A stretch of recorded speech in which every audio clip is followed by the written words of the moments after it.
और उत्तर प्रदेश में अकेले रायबरेली से उनकी सांसद हैं तो सवाल उनके ऊपर बनता है। लेकिन आप हमसे पूछ रहे हो तो मैं ज़रूर कहना चाहूँगा कि चाहे रायबरेली की सांसद श्रीमती सोनिया गांधी हों, चाहे सांसद के लिए वोट मांगने वाली उनकी बेटी प्रियंका गांधी हो, दोनों लोगों ने रायबरेली के लोगों के साथ जो धोखा और छल किया है उसका परिणाम था उनके कार्यक्रम में लोगों का ना आना।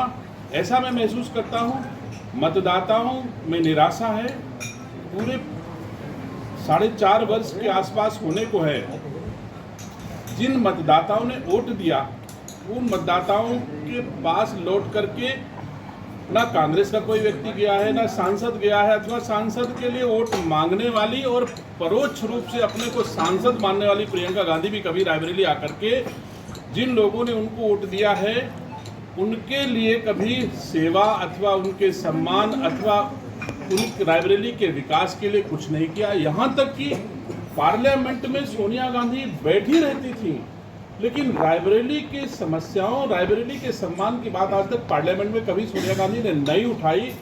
इसके चलते रायबरेली के लोग निराश हैं और रायबरेली के कार्यक्रमों में, कांग्रेस पार्टी के कार्यक्रमों में लोगों का ना आना, मैं समझता हूँ इसका मूल कारण यही होगा।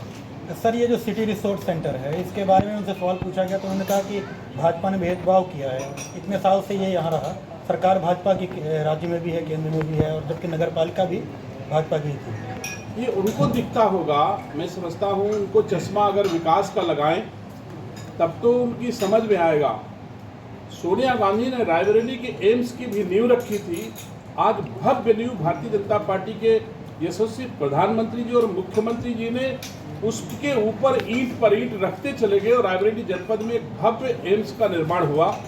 तब तो कांग्रेस का व्यक्ति नहीं कह सकता कि कांग्रेस के द्वारा रखी गई नींव पर इतनी भव्य इमारत भारतीय जनता पार्टी ने क्यों बना दी, क्योंकि वो हमारे रायबरेली के लोगों के हक का विषय था। भारतीय जनता पार्टी की सरकारें कभी जनता के हितों के साथ भेदभाव नहीं करती। जो विषय जनता के हित का होता है उसमें बढ़ चढ़ करके भारतीय जनता पार्टी की केंद्र की और राज्य की दोनों सरकारें काम करती हैं। मैं समझता हूं प्रदेश कांग्रेस अध्यक्ष के द्वारा जो यह बयान दिया गया है भेदभावपूर्ण, वो उनके द्वारा किया जाता रहा होगा। भारतीय जनता पार्टी की सरकारें जनहित में लगातार काम कर रही हैं। नगर पालिका में कांग्रेस के इस समय अध्यक्ष हैं और भाजपा की गवर्नमेंट है, तो क्या समझा जाए आपके इस बयान से कि मिलकर काम किया जाएगा नगर पालिका में जो कार्य होंगे सड़कों? मैं कह रहा हूँ, मैंने पहले ही कहा है, अगर किसी ने मेरे प्रेस को अथवा मेरे बयान को कोई सुनेगा तो मैं कहता हूँ कांग्रेस का अध्यक्ष रायबरेली में हुआ।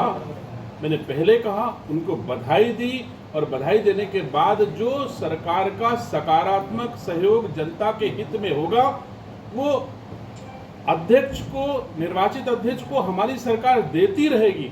एक कदम तो बढ़ावें हमारी सरकार के पास जनता की समस्याओं को लेकर के, जनता के विकास के लिए कभी अध्यक्ष जी आकर को तो देखें। अगर हमारी सरकार हाथों हाथ लेकर के उनकी समस्याओं को ना करे तब तो कोई सवाल बनता है।